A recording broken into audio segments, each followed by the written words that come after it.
welcome back to Teacher Kenny's English for Everyone. Man, I hope you're doing okay. It's a pretty day outside. I wish I was out doing some things, but we're going to have some fun playing with some English today. We're going to get back on this awful word called stress. I'm hoping I'm not stressing you out too much when we talk about word stress, sentence stress, and all those kind of things. But when it comes to language, stress can fall in many categories. So don't get too caught up in it. We're going to look at two sentences today, guys, and we're going to break down kind of word by word and what they mean in a sentence. Like the first one we're going to look at is, I said she might consider a new haircut. All right. Just saying it like that, it really doesn't mean anything. I said she might consider a new haircut. But as we poke along and we start stressing some of these words in the sentence, that you'll see the examples here in a minute. If I said, I exclaimed, I pronounced, she might consider a new haircut. Okay, so when we start using this English a little more naturally, because I'm making a statement, I'm giving you my point of view, what they call POV, point of view. Or again, I said she might consider a new haircut. All right, she should think about a new haircut. All right, so we're going to look at these examples and kind of break them down a little bit in the video here today. Then the next one we're going to do, let me pull it up. All right, the next sentence is a little bit tougher because it takes a little bit more thinking, a little bit more of the point of view. Okay, again, it's coming from me or the first person. I don't think he should get that job. I don't think he should get that job. Okay, on its own, it's just a sentence, right? Just like if you were reading, I don't think he should get that job.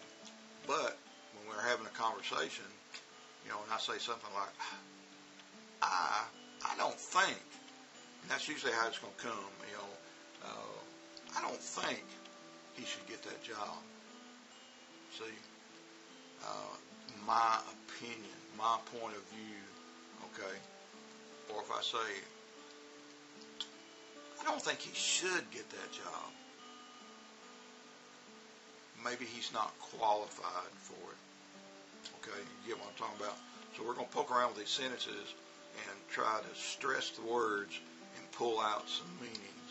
Okay, so you'll see the examples and we'll have a little fun playing with it. And you can do this with anything. You can write down on a piece of paper, some kind of a statement, then start stressing the individual parts of the sentence. Then that's going to make you start becoming more and more natural with English by using it and using your opinion. So that makes it easy. You're not only being taught like I'm teaching you right now. All of a sudden, when you start stressing the words yourself, you're teaching yourself. See, you're the one in charge. So anyhow, let's go take a look at some of these examples, and I hope you're having a great day. I hope you enjoy this video, okay? So we'll talk to you soon.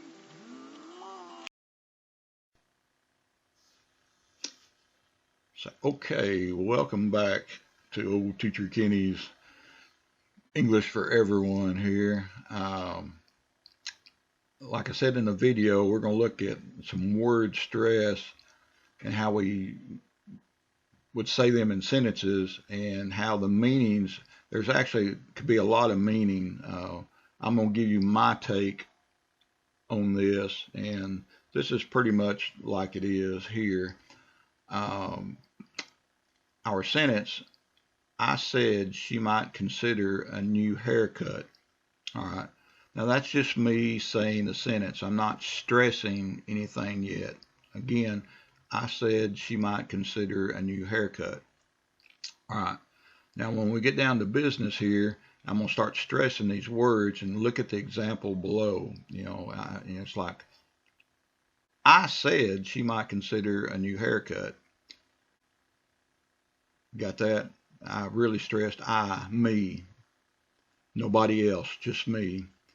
And like I said, and said comes right in right behind it. So look, it's like, I said, hear me? I said, I pronounced my thought. I said she might consider a new haircut.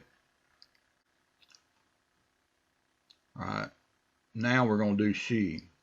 I said she might consider a new haircut. You with me here? I said she, nobody else, only her. I said she might consider a new haircut. Now we're going to use might. I said she might consider a new haircut. You see, and I stressed might, and my meaning is that she probably should consider a new haircut. She could possibly consider or need a new haircut. Remember, this sentence comes from my opinion. Most of the sentence is just, we're looking at a girl, we think she needs a new haircut, so we're saying it. All right, now look at consider. I said she might consider a new haircut. She might consider a new haircut.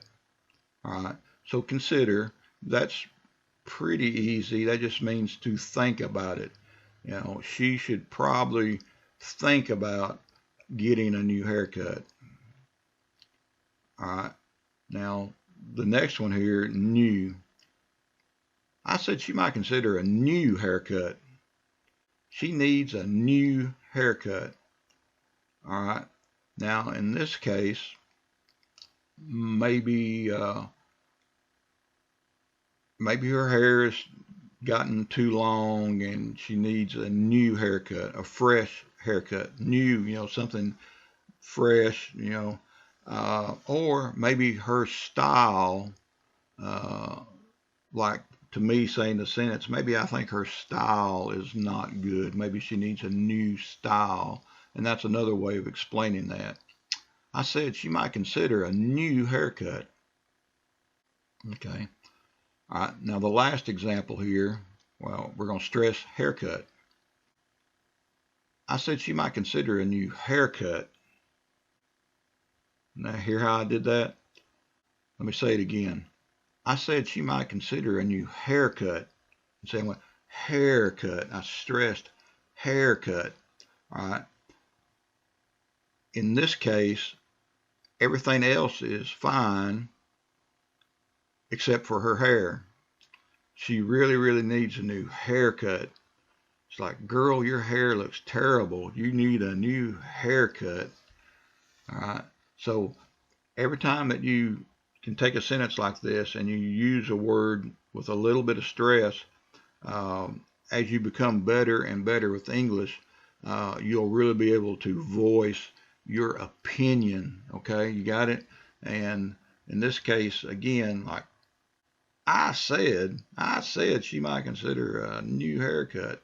And you can do this in no particular order. You could be really strong and say, I said you might consider a new haircut, girl.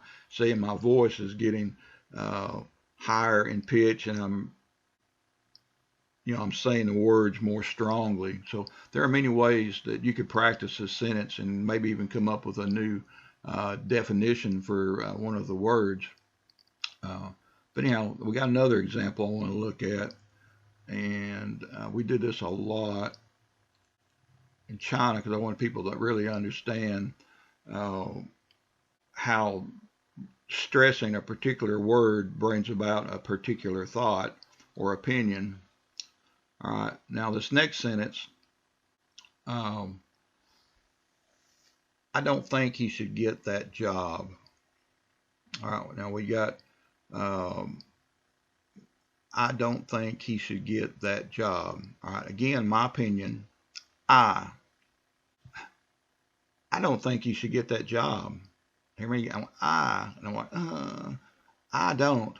And I mean, do not, I don't think he should get that job.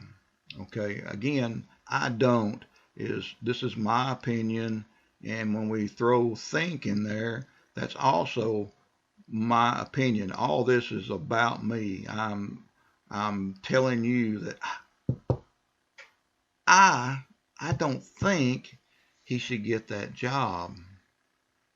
Okay, so I don't think is all about me in this case. All right. Now, if we take and stress he, like, I don't think he should get that job. Okay? You hear me say it again?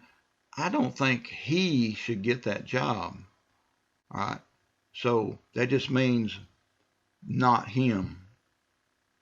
Somebody else, or a girl, might get that job. All right, it's just not him. That job is not for him. I don't think he should get that job. All right, so now I'm stressing should. I don't think he should get that job. All right. My thought always was with should here is maybe he's not qualified for that job. That could be one way of looking at should. I just don't think he should get that job. And when we look at the other words in the sentence, like, I don't think he should get that job. I really just don't think he should get that job. All right. Again, not that job, maybe another job. See, so there's several ways of saying this, especially when we look at that. I don't think he should get that job. See, now I'm stressing that. I just don't think he should get that job. Okay, again, maybe he's not qualified for that job. Maybe he's more qualified for another job. See, maybe there's something else that he can do better. All right. And now let's take a look. Let's stress job here. That's the last word in the sentence. I don't think he should get that job. So I'm going, I don't think he should get that job. All right. So again, he doesn't need that job. He needs another job, or maybe no job at all. Maybe he's just not qualified to do anything that we have been talking about, and he just needs to go look for something else. See? So when we take sentences, and you can do this with almost any sentence, especially a direct statement, take a sentence and take your time and stress these words in the sentence, because that's going to make you sound more and more natural, more and more like a native speaker by the way you stress things. English is all about stress and the way we say things. Other languages depend on particular words that mean a question, like ma in Chinese, or something like that. Or we have other kind of determiners in our other languages. But in this case, a lot of the things with English is all about the way we say it. So take a look at these sentences and practice them, and we'll move on to another lesson. So I hope to see you again here very, very soon. Okay?